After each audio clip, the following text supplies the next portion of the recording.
Hi everybody, it's Nat from Studio Hacks here, and in this video I'm going to show you how you can use third-party plugins with GarageBand for Mac.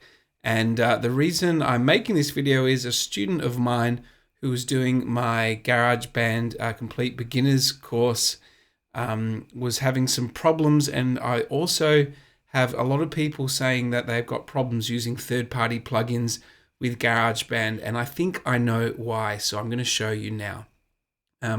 So there are some fantastic free sets of plugins out there. Melda Productions is one of them. If you type in Melda Production free bundle, and you should have the top search in Google for that one. They have a fantastic set of plugins that you can download for free. I normally just click on this free download, and then it takes you to this page here. And then there is a download for Windows and Mac. So I selected the Mac one there, and this is on the desktop now. I have a zip file. So I'm going to show you how you install these first and then how you can use them with GarageBand.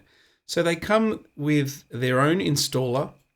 So here is the Melda Productions setup. I'm going to double click on that and just let it go through the standard installation, and I'll go through this installation. Sometimes it says this is third party, and if it blocks you from opening that, then you need to go to your settings, your system preferences rather, and then because sometimes it will just give you a blanket, you can't install this because it's not an approved publisher or something like that. So I normally just go to security and privacy. And then after you've clicked OK, the item that has been blocked will show up down in this area here, and you can just say open anyway. But I think this one's going to let me do this. Just got to type in my password. Going to let me do it from this menu here. And then here's the installer here. So I'm going to show you what items you should install. So you should have VST, audio units, VST3, and AAX. I mean, you don't really need AAX unless you're using Pro Tools, but audio units is the one you need to make sure you have. So then I select just the free bundle there, and then go next. And then it's going to ask where is the application directory, and whatever it selects for you is fine.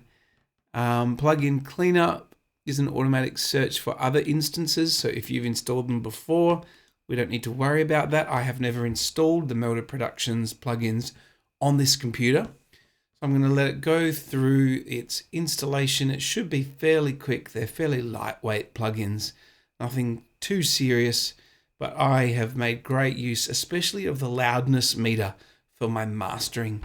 So it says the installation is complete. Now I will open up GarageBand, and there is one very important setting.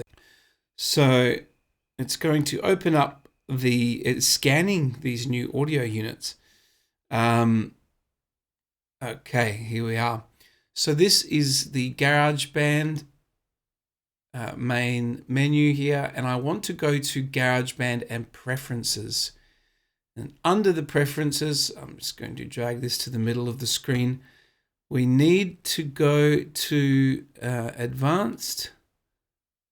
No, it's somewhere. Audio MIDI. Here it is.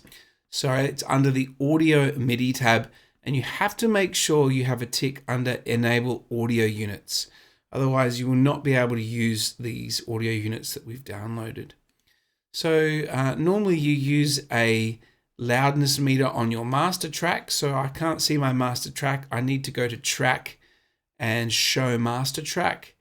And then when I click on it, it's got a bunch of plugins here. And then I want to add my own plugins. So I just go anywhere down the bottom here to, when I hover over underneath the bottom one, a little line should appear. If I click on that line, it will now allow me to add one of my own plugins.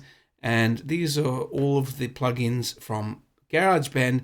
Down the very bottom, I have audio units, and those will be any third-party audio units, any third-party plugins that I've downloaded that are compatible with audio units. And you can see there now my Melder production bundle is there. And they give you some fantastic free plugins. I use the M loudness analyzer, and that's the one that I use in my mastering video for my GarageBand course. But they've also got all sorts of great things. I also use the noise generator quite a bit. That will generate sine tones and white noise for you. And then we have all sorts of, we've got compressors, filters, a whole lot of fun things to muck around with. And I might make a separate video where I go through and analyze some of these plugins and show you what you can do with them. But basically, that's how you do it. That's how you download and install third-party plugins. And then the magic trick to get them to work in GarageBand is under GarageBand Preferences, under the Audio/MIDI tab, and make sure you have that Enable Audio Units.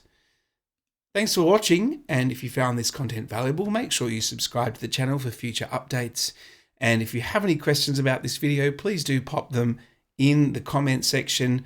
And I am now making a habit, since I am less busy in the studio, to get back to every question and get an answer for you within 24 to 48 hours. So thanks for that, and I'll see you in the next video.